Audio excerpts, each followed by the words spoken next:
A couple of people have asked me, what is it like to go to a Australian media launch for a new electric car like this Hyundai Inster?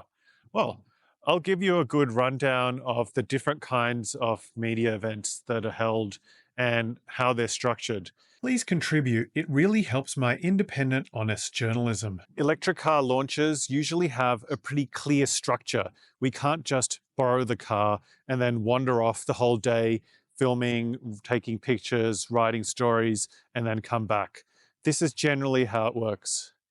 Assuming the event is held in Australia, because I don't go to overseas new car launches, you turn up at the event. Sometimes it's in your home city or nearby, like this event near Sydney, so I didn't have to fly anywhere. But some people do need to fly in, and if the event is literally one day, that can be a very, very long day with a very, very early waking time and sleeping time at the end. Sometimes though, like this Hyundai Insta event, it's held over 2 days, so it's much easier to handle. Once everyone's arrived from the airport or an Uber like I did, then there's a fixed driving route. Why is that? It's because there's usually 2, 3, 4 different kinds of electric cars. 3 kinds in the case of the Hyundai Insta, and everyone wants to have a go at driving each different version. So you go through the path and you swap with the person you're sharing the car with. I was sharing with the very friendly Tim Eden from The Driven. Some other people prefer to drive cars and review them by themselves, and that's also possible if there are enough review cars available. As you can imagine, new cars in the country, there aren't always enough to have every single journalist driving by themselves. Looking back at other electric car launches I've attended recently, the Kia EV5 one was really great because I got to ride with my friend Matt Campbell from The Right Car, subscribe to his channel, and it was good because, like the Hyundai event, we weren't chaperoned or forced to drive in a row. During the Smart #1 and #3 media launch and drive day, unfortunately, we all had to drive in a row, which frustrated myself and Giles Parkinson from The Driven, who was driving with me.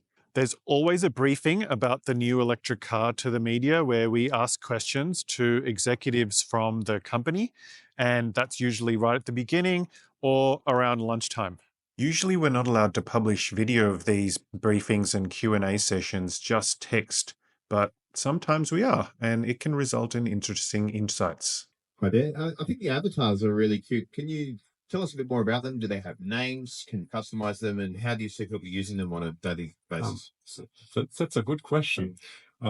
So first we were looking for something special. These were the avatars, and we choose the fox because the fox is known to be smart. So the premium, the Brabus will have 22 kilowatt AC charging. Oh, that's really awesome. It means the battery can basically be charged in 3 hours. The federal Labor government got re-elected a few weeks ago, and that means NVES stays in place, at least for the term of this parliament. What's Hyundai's plan to meet NVES annual targets in Australia? Because they get slightly harder to meet each year to help the industry transition. Sure. Well, the government obviously introduced the policy to change the market and to change buying behaviour. Some viewers asked for DC fast charging tests during a media launch. This isn't possible due to the tight schedule. The car company manages the charging of the cars themselves during the event. We often end up in really scenic locations for accommodation or for lunch along the way, but unfortunately we don't get much time to enjoy a nice walk along the beach usually because we're recording video, as Andrew Chesterton is in that corner. The sharply edited final result videos you see on car review channels are the result of lots and lots of different short video recording sessions with different people, sometimes recording each other while each is reviewing the car. Despite the early waking, late sleeping, and lots of recording and planning and thinking about how to tell a story, it is a great privilege to be able to review new cars for you in amazing locations. If you're wondering, how come the video quality that journos create at new car launches like the Hyundai Inster is better than at some other new car launches?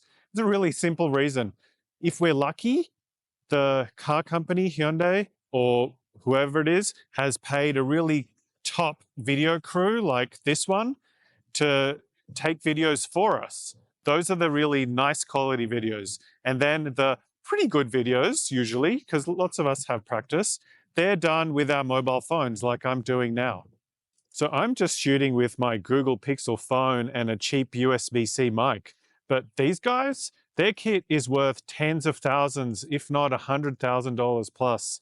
It is really professional, high-grade equipment. And then they edit it in DaVinci Resolve afterwards. So that's why the video quality is so much better than my phone and a USB-C mic. As good as that is, surprisingly, for low-cost devices. Once the new car launch is finished and we've seen what the new electric car model is like in person, walking around it, driving all the different versions of the car in different kinds of roads, then the event has nearly ended. For some people who are coming in from interstate or far away, they'll leave and fly off back to where they came from.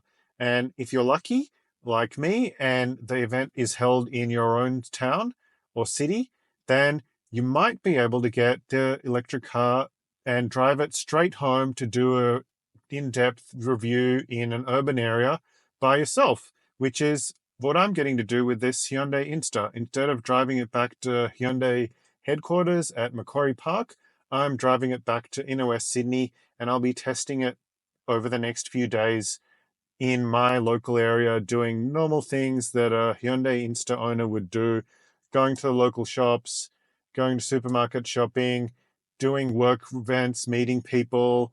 I hope that helps explain what a typical electric car launch event is like. In between all that stuff that I mentioned there, there's obviously lunches and dinners, but to be honest, I'm not massively interested in those because I don't drink alcohol and I don't really like rich food, so I try not to eat too much. Otherwise, you kind of feel really full. Thanks for liking, subscribing, and sharing my videos. It really helps me make more videos like this for you. And have a look at the suggested videos up above. I'm pretty sure you'll like those as well. Thanks, and see you later.